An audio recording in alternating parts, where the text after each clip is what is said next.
नमस्कार, मैं दीपक शर्मा और मेरे YouTube मंच पर आपका स्वागत। दोस्तों, अगर गोदी मीडिया, मोदी जी और शाह साहब के कदमों में बिछी हुई मीडिया, सरकारी मीडिया, अगर ये अपने एग्जिट पोल में अगर बीजेपी को पीछे और कांग्रेस यानी विपक्ष को आगे दिखा रही है अपने एग्जिट पोल में, तो फिर ऐसे पोल पर यकीन किया जा सकता है कहीं ना कहीं सच्चाई होगी, जिसको दिखाने में हालांकि थोड़ा सा झिझक किया। कई तो ऐसे चैनल थे जिन्होंने एग्जिट पोल की जगह पाकिस्तान की खबरें दिखाई और 10 मिनट में एग्जिट पोल दिखा के इतिशी कर दी। लेकिन ये जो एग्जिट पोल है, जिसमें तमाम चैनल, चाहे वो आज तक हो, चाहे वो जी न्यूज़ हो, चाहे वो एबीपी हो, चाहे वो रिपब्लिक टीवी हो, चाहे वो टाइम्स नाउ हो, जितने भी चैनल हैं, एक बात साफ है, यानी जो दीवार है उस पर जो इबारत लिखी है वो ये है कि कर्नाटक में मोदी और शाह हार के ठीक सामने खड़े हुए हैं। और शायद ये एक ऐसा अध्याय है शाह और मोदी की इस 9 साल की दिल्ली यात्रा में, जो शायद उन्होंने कल्पना नहीं की होगी। लेकिन अगर ये एग्जिट पोल सही होते हैं तो एक चीज़ तय है कि 13 तारीख को शाह साहब का, मोदी जी का बैंड बजने जा रहा है। अब दोस्तों, इस बड़ी खबर पर आज 2 एक्सपर्ट होंगे, अशोक वानखेड़े टाइगर और शीतल सिंह। शीतल सिंह वरिष्ठ पत्रकार, इंडिया टुडे ग्रुप से जुड़े रहे और पिछले 15 दिन से शीतल सिंह कर्नाटक के हर रीजन पे गए। कोस्टल कर्नाटक भी गए, नॉर्थ कर्नाटक में भी थे, मध्य में भी थे, बेंगलुरु में थे, और इनकी एनालिसिस बहुत ही बेखौफ और सटीक रही है। 30-40 साल का तजुर्बा। और टाइगर और हम तो हैं ही, हम हर तह में जाएंगे क्यों हार रहे हैं मोदी, और अगर हार रहे हैं तो उसके कारण क्या है, उन सब पर जाएंगे। लेकिन मैं चंद सेकंड चाह रहा हूं कि ये जो एक बार एक नज़र देख लीजिए गोदी मीडिया पे, गोदी मीडिया के जो सर्वे हैं। और इसमें अगर आप अपनी स्क्रीन पर देखेंगे, एबीपी ने मजबूरी में 112 तक कांग्रेस को दिया।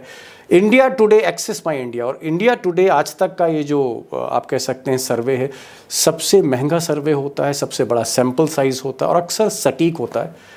122 से 140 यानी जो मैजिक मार्क है कांग्रेस उससे बहुत ऊपर है, और बहुत ही ड्रास्टिक रिजल्ट है बीजेपी का। बीजेपी 62 तक जा सकती, 62 तक जा सकती, कांग्रेस 140 तक जा सकती। इसका मतलब प्रचंड बहुमत की सरकार कांग्रेस की बन सकती। अगर इंडिया टीवी देखें तो इंडिया टीवी ने भी कहीं ना कहीं 120 सीटें, अब चाहे रजत शर्मा जी की जो मजबूरी रही हो या आंकड़े कब तक छुपाते, 120 है।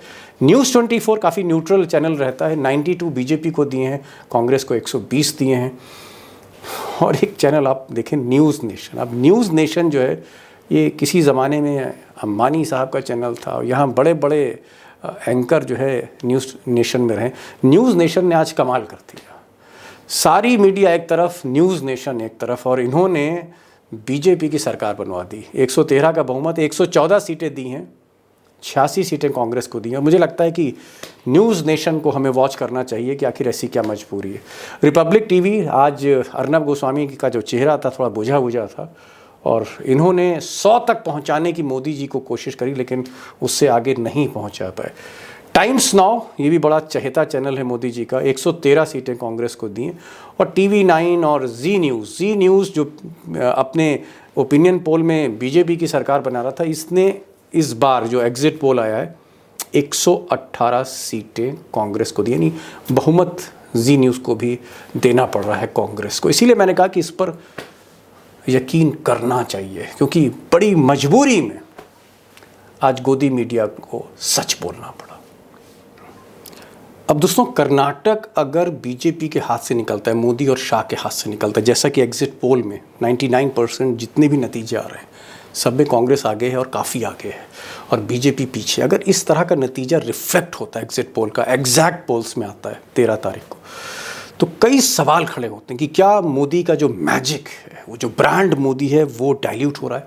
क्योंकि आखिरी 15 दिनों में कर्नाटक अपने हाथ में मोदी और शाह ने ताबड़तोड़ रैलियां करी, रोड शोज किए, जमकर पैसा खर्च हुआ, और सब कुछ लाइव लगातार गोदी मीडिया ने दिखाया। और अखबारों ने मोदी और अमित शाह की फोटोओं से अपना पहला पेज रंग दिया था। उसके बावजूद अगर हार मिलती है तो इस हार का मतलब क्या है? क्या तेलंगाना, जहाँ चुनाव होने जा रहे हैं, छत्तीसगढ़, जहाँ चुनाव होने जा रहे हैं इसी साल, फिर मध्य प्रदेश, फिर राजस्थान, जहाँ कांग्रेस और बीजेपी की सीधी फाइट है, इस पर क्या असर होगा? और कुछ ही दिन बाद 2024 का फाइनल है, तो क्या ये माने कि मोदी और शाह आखिरकार इस 9 साल की हुकूमत में जो 10वें साल की तरफ पड़ रही है, एक बहुत ही कमज़ोर और मुश्किल ज़मीन पर खड़े हुए हैं? क्या यहाँ से उल्टी गिनती शुरू हो चुकी है? कर्नाटक का जो नतीजा है, इसके बहुत से मायने निकलेंगे और मुझे लगता है कि ये सबसे बड़ा ब्लो है मोदी और शाह को। हिमाचल हारे, दिल्ली हारे, कई बाई इलेक्शंस हारे और महाराष्ट्र में तो जैसे सुपड़ा साफ होता गया, और अब कर्नाटक अगर हारते हैं तो 2024 की जो इबारत है वो दीवार पे दिख रही। मैं ज़्यादा समय नहीं लूँगा क्योंकि इन्हीं सब सवालों के जवाब सच्चे दिल से, मन से आज आपको बताने हैं हमको। तो चलते हैं टाइगर के पास, शीतल सिंह के मीडिया पास। की। आपको लगता है कि कांग्रेस एक कंफर्टेबल लीड से आ रही है, या आपको कुछ चैनल्स की तरह, या बीजेपी अभी भी कह रही है कि हंग असेंबली हो सकती है? क्या ऐसी स्थिति लगती है, या आपको लगता है कि नहीं, अब खेल पूरा खुला है और कांग्रेस आगे है? देखिए दीपक भाई, 30 से 32% यूथ है जो इस बार वोटिंग पे आया है। तो उनका ये कहना है, जो युवकों का ये कहना है, मेरी कई लोगों से बात हुई, कोई स्टार्टअप वालों से बात हुई, कोई नॉर्थ इंडिया से वहां गया उसको भी बात हुई, जो वहां का वोटर है उससे भी बात हुई। उनका कहना है कि महंगाई तो झेल लेंगे, करप्शन और लॉ एंड ऑर्डर ये दो मेजर इशू है हमारे लिए, और इस इशू से जो निजात दे देगा हम उसका साथ देंगे। अब करप्शन और लॉ एंड ऑर्डर ये दोनों राज्य के इशू है, और ये सरकार इसके लिए ही ज्यादा बदनाम है। रही बजरंग वाली बात, तो बजरंग वाली बात से जो ओल्ड मैसूर का जो इलाका है, जो जेडीएस का गढ़ माना जाता है, जहां जेडीएस और कांग्रेस के बीच में मुसलमान वोट स्प्लिट होता था, वो कहीं मुस्लिम वोट यदि कांग्रेस के साथ कंसोलिडेट कर दिया और जेडीएस को इसका नुकसान हो गया, तो वो कांग्रेस का गेन होगा। ऐसे में 2-3 चीजें ये है। हाँ जी, बजरंग दल वाले ने रूरल एरिया में डेंट मारा है थोड़ा बहुत, लेकिन फिर प्रधानमंत्री का ये कहना कि कांग्रेस सत्ता में आई तो वो कर्नाटक को अलग देश बना देगा, ये तो पूरे हास्यास्पद बन गया था पूरा कर्नाटक में। लोग कहते थे कि ये तो बहुत ही ज्यादा हो गया कि भाई कोल कांग्रेस के अलग देश कैसा बना सकती है। जी, तो ये उनका डिस्परेशन भी दिखा रहा था। आपके पास मुझे लगता है कि बाय एंड लार्ज ये सरकार बनाने की स्थिति में है, लेकिन दीपक जी एक खास सामने भारतीय जनता पार्टी है, इसका आप ध्यान रखिए। इनको यदि सरकार बना के सरकार टिकानी होगी तो इनको 130 के आसपास सीटें लानी होगी। यदि 113, 115, 120 तक ये रह जाते हैं तो फिर ये सरकार 3 महीने में फिर कमल ऑपरेशन हो जाएगा, क्योंकि कांग्रेस बहुत फ्रिजाइल है। कांग्रेस में टैग लगा के लोग घूमते बेचो। नहीं, मैं टाइगर, मैं आपके पास आ रहा हूं। मैं शीतल जी से एक सवाल पूछना चाह रहा हूं, थोड़ा शीतल जी जल्दी में भी हैं। शीतल जी, आप वहां पर रहे, सबसे मिले, आप जनता से, आपकी मुलाकात कर्नाटक में, आपकी मुलाकात भाजपा के उम्मीदवारों से, आपकी मुलाकात कांग्रेस के उम्मीदवारों से, आपकी मुलाकात वहां के पत्रकारों के, आपका क्या असेसमेंट है? पिछले 40-45 सालों से मैं जो आदमी इलेक्शंस को देख रहा हूं, समझ रहा हूं, आपका क्या एनालिसिस है कि व्हाट वर द 2-3 रीजंस, 2-3 कारण क्या थे शीतल भाई? कोई 2-3 कारण जहां मोदी और शाह जो है इस बार फीके पड़े, बीजेपी जो है डबल इंजन की जो सरकार है वो इंजन थकते हुए नजर आए, धुआं ज्यादा फेंक रहे थे डबल इंजन। बिल्कुल सीधा उत्तर है, और वो ये है कि जो आर्थिक असफलताएं हैं मोदी सरकार की और उनकी डबल इंजन की बहुत सारी सरकारों की, उसको अब हिंदुत्व के झंडे से ढका नहीं जा सकता। ये सबक विपक्ष के लिए भी है कि वो जो इससे डरता रहता है, जैसे केजरीवाल जैसे नेता हैं जो घबरा जाते हैं और उन मुद्दों को नहीं उठाते जो गरीबों से या माइनॉरिटीज वगैरह से संबंधित होते हैं, सोचते हैं कि इसकी वजह से हम हार जाएंगे। उनके लिए कर्नाटक में सबक मिला है कि पूरी बेशर्मी से प्रधानमंत्री जी के नेतृत्व में कई मुख्यमंत्रियों समेत, योगी जी और असम के मुख्यमंत्री समेत, देश के गृह मंत्री समेत, सांप्रदायिकता का घोड़ा इस्तेमाल करने के बावजूद, कहने के ऐसा एक पत्रकार एबीपी न्यूज के, तो उन्होंने लिख दिया था कि अब तो कांग्रेस ने ब्रह्मास्त्र दे दिया है मोदी जी को, अब कौन बचाएगा कांग्रेस को। इस तरह के पूरे मीडिया के कैंपेन के बावजूद कर्नाटक की जनता ने सबक दिया है कि अति हो गई है। आपने रामचंद्र को, बजरंगबली जी को, देश के देवी देवताओं को, हिंदू धर्म को, सनातन धर्म को चुनाव में बहुत इस्तेमाल कर लिया। अब ये आखिर है, हम इस पर नहीं मत देते।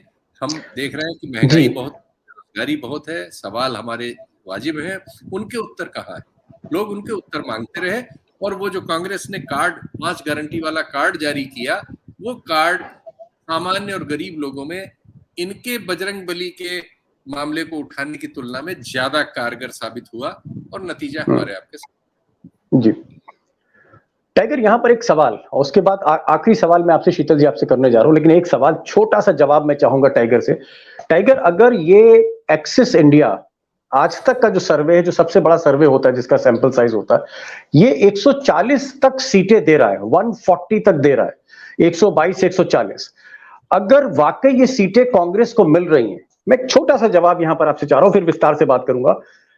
अगर ये इलेक्शन में रिजल्ट आने वाला है 13 तारीख को, 140 या इसके आसपास कांग्रेस है, तो ये मैसेज क्या है? तेलंगाना में चुनाव होने जा रहे हैं, छत्तीसगढ़ में चुनाव होने जा रहे हैं, मध्य प्रदेश में होने जा रहे हैं, राजस्थान में हो जा रहे हैं। ये अगर बुरी तरह बीजेपी हारती है तो मोदी और शाह के लिए क्या मैसेज है आने वाले 4 चुनावों में? सीधा सीधा मैसेज है कि बजरंग दल बैन करना चाहिए। अब हिंदुत्व का मुद्दा चलेगा नहीं, लोग विकास का मुद्दा चाहते और विकास चाहते। दूसरी बात, लोग मन की बात करना चाहते, मन की बात सुनना नहीं चाहते। तीसरी बात, नरेंद्र मोदी नाम का ब्रांड खत्म हो गया, यह समझना होगा। आगे और लाइट मोड पे ले जाऊं तो जो कहा जाता है कि मेरे को 90 गालियां दी, तो लोग सोचेंगे शायद आप उस लायक हो। यही एंडोर्समेंट करने के लिए फिर आपको वो भी होगा। यदि फिर आपको साफ कहा, नालायक का, जो भी कहा, वो लोगों ने एंडोर्स किया, यदि नतीजे आते हैं तो 140 तक आते हैं तो यकीनन इसके होंगे। 140 यदि नतीजे आते हैं तो फिर आप देख लीजिएगा, राहुल गांधी का रोड शो, राहुल गांधी की भारत जोड़ो यात्रा जो कर्नाटक में 8 दिन थी, उसका बहुत बड़ा योगदान माना जाएगा। फिर राहुल गांधी एक बड़ा नाम होगा, ये भी देख लीजिए आप। उसके बाद जेडीएस जैसे क्षेत्रीय दल जो अपनी रोटी सेकने के लिए हमेशा तैयार रहते हैं कि कहाँ बंदरबाट हो जाए और हमको कुछ मिले, उनके लिए भी ये सूचना होगी। तेलंगाना, छत्तीसगढ़, ये तो दोनों क्लियर कट राज्य है जहां कांग्रेस सत्ता में आए। कांग्रेस में बीजेपी हार रही, ना तेलंगाना में केसीआर छोड़ रहा है, ना कांग्रेस छत्तीसगढ़ में छोड़ रही है। मध्य प्रदेश, राजस्थान में इसका इम्पैक्ट बहुत जरूर होगा, और मध्य प्रदेश में इम्पैक्ट ऐसा दिखाई देगा क्योंकि फिर ये धर्म के जो कार्ड खेले जा रहे हैं कि आज प्रधानमंत्री फिर एक मंदिर में गए थे, करोड़ों रुपए का वहां पे काम दिया गया, और उन्होंने कहा कि लोग मुझे कर्नाटक में विकास नहीं होने दे रहे। फिर एक कर्नाटक का गाना उन्होंने राजस्थान में गाया, और अशोक गहलोत ने कहा कि विपक्ष भी होना चाहिए, जरूरी है लोकतंत्र में। जो राज्य है वो, अब मेरा राज्य गुजरात से भी आगे चला गया है, तो ये जो ये है, तो बीजेपी को स्ट्रेटेजी बदलनी पड़ेगी। वो बार बार बजरंगबली की जय बोलने के बाद लोगों ने फिर भूत पिचास निकट नहीं आवे, महावीर जब नाम सुनावे, तो ये भूत पिचास कौन है? यहाँ पर रोक रहा हूँ, जनता यदि 140 यहाँ पर रोक रहा हूँ, एक क्वेश्चन, क्योंकि शीतल जी आज डिमांड में बहुत है, आज शीतल जी बहुत डिमांड में, इसलिए एक सवाल पूछना चाह रहा हूँ, अंतिम सवाल शीतल जी आपसे। आपको क्या लगता है कि अगर कर्नाटक बुरी तरह से हाथ से निकल गया अमित शाह और मोदी के, आपको लगता है कि एक काउंटडाउन, उल्टी गिनती फिर मोदी सरकार की शुरू हो रही है? इस तरह के संकेत आपको दिखे कर्नाटक में? एकदम पूरा दक्षिण जो है उठ के खड़ा हो गया है, और ये असर महाराष्ट्र में, तेलंगाना में, छत्तीसगढ़ में, मध्य प्रदेश में, ये सारे चुनावों को प्रभावित करेगा। इवन राजस्थान में जो कांग्रेस की विपरीत स्थिति है, उसमें भी ऑक्सीजन देने का काम करेगा। और सचिन पायलट डाउन होंगे। ये और बात है कि हमारे टेलीविजन चैनलों ने मोदी जी की फोटो हटा के नड्डा जी की लगा दी है। सारे विज्ञापन मोदी जी को दिए गए, सारे विज्ञापन कर्नाटक में कन्नड़ भाषा से लेके अंग्रेजी, हिंदी, सब मोदी जी पे दिए गए। चुनाव मोदी जी के नाम पे लड़ा गया, रैलियां मोदी जी ने की, मुद्दा मोदी जी ने बनाया, सब मोदी, और एग्जिट पोल पे हटा दिया मोदी जी को, हर आदमी मोदी। अब नड्डा नाम के नड्डा को खड़ा कर दिया। बताइए नड्डा क्या बेचते हैं? मुंबई को खड़ा करिए, नड्डा खड़ा करिए, इसका क्या मतलब है? सब कुछ आपके हाथ में, सब अपने नाम पे आप लड़ रहे थे। और सारा ये नोएडा मीडिया, इसमें सबसे बड़ा जो जूते पड़े हैं नोएडा मीडिया को। इतने बेशरम लोग हैं, इनके आप ट्वीट उठा लीजिए, एबीपी न्यूज वाले ब्रह्मास्त्र दे रहे थे, अब कहाँ इनका ब्रह्मास्त्र गया? कम से कम बात तो करें आके। गायब है, पाकिस्तान की खबरें दिखा रहे हैं, खबरें ही बदल दी, अपना एग्जिट पोल भी दिखाने को तैयार नहीं है, सब में पाकिस्तान आ गया, नीचे कट चला रहे हैं। तो ये जो स्थिति है बहुत शर्मनाक है ये। लेकिन ये विपक्षी दलों का सबक है कि इनके हिंदुत्व कार्ड से घबराने वाली जो इनकी प्रवृत्ति है उसकी आवश्यकता नहीं है, उसका सामना करने की जरूरत है। आप कमजोर लोगों के साथ खड़े हो, वो अत्याचार मुसलमान पे हो या दलित पे हो या किसी पे हो, तो वहां आप खड़े हो, डरे ना उससे। ये मान लेना कि ये इनका कार्ड बहुत चलता है और हमेशा चलता रहेगा, ऐसी कोई परमानेंट गारंटी जनता ने नहीं दी है। जनता ने जी खींच लिया है और एक नया भरोसा दिया है लोकतंत्र को, और देखिए आने वाले दिनों जी। में सब बेहतर होनी चाहिए। टाइगर, जो सबसे बड़ी तस्वीर उभर के सामने आ रही वो ये आ रही है कि मोदी और अमित शाह ने जिस तरह से आखिरी 10 दिनों में पूरा का पूरा कर्नाटक का चुनाव अपने हाथ में ले लिया था, और अगर कर्नाटक का चुनाव मोदी के नाम पर अगर वो लड़ा गया और बीजेपी हारती है, तो आपको क्या लगता है? ब्रांड नहीं तो मोदी क्या लग रहा है? क्या क्या दीपक भाई, नरेंद्र मोदी जी ने हिमाचल में मेहनत नहीं की थी? क्या अमित शाह हिमाचल नहीं गए थे? लेकिन हिमाचल की हार वो पचा गए गुजरात की जीत बता बता के। क्या मोदी के नाम पे वोट नहीं मांगे गए थे दिल्ली में? दिल्ली में जितने भी नगर निगम में पोस्टर थे तो सिर्फ मोदी जी के और अमित शाह के थे। क्या हुआ ऐसा कि भाई उस टाइम पे हारने के बाद कोई नाम ही नहीं लेता? सही कहा उन्होंने, गोदी मीडिया तो अभी पाकिस्तान उनके लिए बहुत जरूरी हो गया है। इमरान खान जो अंदर है वो उनके लिए अभी बहुत बड़े हो गए, क्योंकि वो उनके जो आका है अब वो इमरान जैसे जख्मी होके पड़ेंगे यदि नतीजे ऐसे आते हैं। तो ट्रेंड तो ऐसा दिखा रहा है। लेकिन फिर भी मैं कह रहा हूं, कांग्रेस को यदि सत्ता में रहना है तो कांग्रेस को 130 क्रॉस करना होगा। कांग्रेस 113, 115, 120 तक भी रही तो ऑपरेशन लोटस होने से रोक नहीं सकता कोई, क्योंकि ये इतनी बड़ी हार पचा नहीं पाए। मतलब आप ये कहना चाह रहे हैं कि अगर कांग्रेस 110, 115 अगर आती है तो चाणक्य इस सरकार को गिरा देगा? ऑपरेशन लोटस पार्ट 2 होगा कर्नाटक में? जुगाड़ू चाणक्य नहीं, जुगाड़ू इस सरकार को गिरा देंगे। इसको ईडी, इनकम टैक्स, कई चीजें होगी, कई लोगों को ढूंढा जाएगा, कईयों की जन्म कुंडलियां ली जाएगी, जेडीएस को साथ में रखा जाएगा, 2-4 लोग इधर की उधर हो जाते हैं, सरकार बनाने का प्रयास करेंगे। जेडीएस के प्रवक्ता अभी एक चैनल पे थे, वो कह रहे थे कि बीजेपी के लोग हमारे टच में हैं, कांग्रेस के लोग भी हमारे टच में हैं, हम भी किंग मेकर हो जाएंगे। अब जेडीएस का प्रॉब्लम यदि है कि यदि इधर से 113, 110 पे है और ये 180 पे तक आ जाते हैं, जेडीएस को 10-20 मिल जाती है, तो कुल मिला के आपको 4-5 ही इधर से उधर करना है। और वो कर्नाटक में पहले भी हुआ है, कर्नाटक में तो 14-14 लोग तोड़े हैं उन्होंने। तो ये कराने का प्रयास करेंगे, क्योंकि ये आका दोनों अपनी हार पचा नहीं पाएंगे, क्योंकि ये हार होना मतलब ये ब्रांड को डैमेज हो।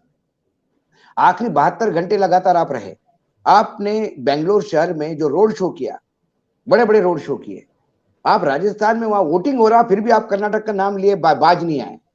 एक नैतिकता होती है कि अब राजस्थान का आचार संहिता डिमांड करती है कि अब नेताओं एक सवाल टाइगर आ रहा है, एक सवाल, एक हमारे दर्शक है, उनका सवाल है। अब सवाल जो भी है उन्होंने पूछा है, जिज्ञासा है उनका, ये कहना है कि अगर ये सपोज करिए एग्जिट पोल पलट जाते हैं और 13 तारीख को बीजेपी आगे हो जाती, जीत जाती है या नंबर 1 पार्टी हो जाती, तो इसका क्या मतलब है कि मशीनों का भी खेल हो सकता है क्योंकि डबल इंजन की सरकार है? नहीं, ये सवाल पूछा किसी ने। नहीं, देखिए 2 चीजें हैं। यदि कांग्रेस जीतने के बाद हम ये कहते कि हिंदुत्व का मुद्दा नहीं रहा, तो फिर बजरंग दल ने, क्योंकि देखिए बजरंग सवाल ये है कि अगर बीजेपी जीतती है 13 तारीख को, एक सवाल आया है, अब उस सवाल में हाइपोथेटिकल सवाल है, उनका ये कहना है कि इस एग्जिट पोल से हटकर अगर बीजेपी जीत जाती है इत्तेफाकन या एक चमत्कार हो जाता है, तो क्या फिर ईवीएम पे शक करना चाहिए? ईवीएम पे शक नहीं करना चाहिए। मेरा ईवीएम पे अभी भी शक में नहीं मानता। ईवीएम पे वो दिल्ली भी नहीं जाने देते और हिमाचल भी नहीं जाने देते, ऐसा नहीं होता। बंगाल भी नहीं हारते यदि ईवीएम में खेलना होता, तो बंगाल में तो बहुत ज्यादा बड़ी इज्जत लगाई हुई थी। सवाल ये है कि यदि ये हो जाता है तो फिर ये समझ लेना है कि विपक्ष को यदि ये पता है कि स्ट्रॉन्ग कार्ड, हम दोनों तरफ से संभावना बता रहे हैं, यदि स्ट्रॉन्ग कार्ड हिंदुत्व का खेलने की आदी है बीजेपी, तो फिर बीजेपी को हिंदुत्व का लूज बॉल देना नहीं चाहिए। बजरंग दल पे सवाल ये भी उठ रहे हैं कि बजरंग दल की तकलीफ तो राजस्थान में भी बहुत है कि आपने वहां बैन किया, आप कर्नाटक में बैन करने की बात करते हैं। क्योंकि कई जगह लोग ये समझते हैं कि बजरंग दली को बैन करना मतलब बजरंग बली का मंदिर बंद करना। ये गांव तक है परसेप्शन, क्योंकि ये रूमर मॉन्गरिंग तो लोग हैं ही, ये मिस इन्फॉर्मेशन तो बहुत जल्दी स्प्रेड करते हैं। और बजरंग बली को बंद कर रहे क्या हैं। आपको बजरंग ऐसा बली लग तो रहा था कि जब ये बजरंग बली का इशू उठाया, आप मैंने कर्नाटक को तब भी बहुत, तो नहीं, आपको क्या मैंने लग रहा कहा था था। कि बीजेपी हार रही है और हारने के बाद ये आखिरी ब्रह्मास्त्र चलने की कोशिश की और वो ब्रह्मास्त्र भी फेल बिल्कुल, हो गया? वो मुझे बताइए, जब साफ कहा, साफ कहने के बाद उन्होंने कहा कि मैं खेद व्यक्त करता हूं किसी को बुरा लगे तो, मामला रफा दफा हो जाता है। चलो आपने कह दिया, आपने खेद व्यक्त कर दिया, वो भी राष्ट्रीय कांग्रेस के राष्ट्रीय अध्यक्ष है और खड़गे साहब कर्नाटक के बड़े कद्दावर नेता है, उन्होंने खेद व्यक्त कर दिया तो मामला खत्म हो जाएगा। आपने हाउस नहीं चलने दिया, क्या चाहते थे आप? राहुल गांधी खेद व्यक्त करे इतना ही चाहते थे ना, जो विदेश में बोला। तो यहां तो उन्होंने खेद भी व्यक्त किया, उसके बाद भी आप मुझे 80 गालियां पड़ती, मुझे 90 गालियां पड़ती, अपना रोना रो रहे थे। सबसे डिस्परेशन में बता रहा हूं, जब सोनिया जी ने सॉवरेंटी शब्द का यूज किया।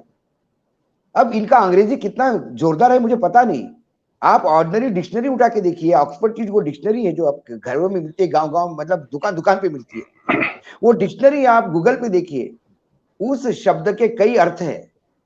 सॉवरेंटी ये विशेषण करके उपयोग में लाया, उसका एक अर्थ श्रेष्ठत्व भी है। तो आपने ये कैसा कह दिया कि सोनिया गांधी ने ये कहा कि भाई नहीं, सॉवरेंटी मतलब अलग देश बनाने की बात कही है। कोई भी कौन आपको लगता है कि सबसे कमजोर जो पढ़ा लिखा नहीं है वो भी सोचेगा कि जिस पार्टी का अध्यक्ष कर्नाटक से आता है, जो पार्टी कर्नाटक में चुनाव लड़ रही है जी जान लगा के, वो कर्नाटक को अलग देश कैसा बना देगी? लेकिन उनको इस सॉवरेंटी शब्द के साथ भी खेलना पड़ा। क्यों खेलना पड़ा? क्योंकि आपके पास और बोलने के लिए कुछ नहीं था। विकास आपने किया नहीं, केंद्र डबल इंजन की सरकार, ये डबल करप्शन की सरकार हो गई। डबल इंजन की सरकार ने डबल मार दी, दोनों की तरफ से एंटी इनकम्बेंसी, 40% का टैग, लॉ एंड ऑर्डर, जो चाहे वो। आपके येदुरप्पा को कहना पड़ा हिजाब और हलाल मेरा इशू नहीं है, हमारा इशू। यदि ये इशू तुम्हारा नहीं है तो ये इशू तुमने चलने क्यों दिया? यदि आज तुम कहते हो इशू नहीं है तो ये इशू चलने क्यों दिया? इसलिए कि आपको लगा कि ये गले पड़ जाएगा, तो फिर आपको मरते हुए मतलब डूबते को तिनके का सहारा, तो आपने सोचा इससे मुसलमान ही कुछ वोट दे देंगे, तो हलाल और हिजाब हमारा इशू ने, ये भी बोल दिया, कई चीजें बोल दी। ये बार बार जो यू टर्न लेते गए अपने सोच से, ये बताते हैं कि देवर डिस्परेट रहे, इनको पता था क्या होने जा रहा था। इसीलिए ये कर्नाटक की बात नहीं कर रहे थे, ये कर्नाटक की तकलीफ की बात नहीं कर रहे थे, ये बजरंग दली की बात कर रहे थे, ये मुझे नंबर गालियां दी उसकी बात कर रहे थे, ये लगातार इसी बात कर रहे थे। तो लूज विकेट पे तो थे। अब उस लूज विकेट में से कितना पीछे और ढकेलती है कांग्रेस, ये नतीजे बताएंगे जी। और कितना ये अपने आप को रिस्टेन कर पाते हैं। बची हुई जाती इज्जत तो जा ही रही है, तो जाती जाती थोड़ी बहुत इज्जत मिल जाए। और यदि रिवर्स हो गया स्विंग, तो फिर आने वाले समय में विपक्ष को ये देखना होगा कि हिंदुत्व का सब्जेक्ट छेड़ो मत जी। ये किसी भी इशू को इमोशनल करना जानते हैं। जी। एक अंतिम सवाल, अगर कर्नाटक में इतनी मतलब मेहनत करने के बाद अमित शाह और मोदी, अगर वहां उनको हार का सामना मिलता है, तो आपको क्या लगता है कि ये जो 9 साल की जो एंटी इनकम्बेंसी है, जो सत्ता विरोधी लहर है, या महंगाई है, बेरोजगारी है, गवर्नेंस नहीं है, मन की बात है, या फिर आप कहें कि जिस तरह से एक लॉबी गुजरात की और फिर ये अडानी का मुद्दा, ये सारे मुद्दों में मोदी घिर गए हैं और एक मुश्किल वक्त में है मोदी?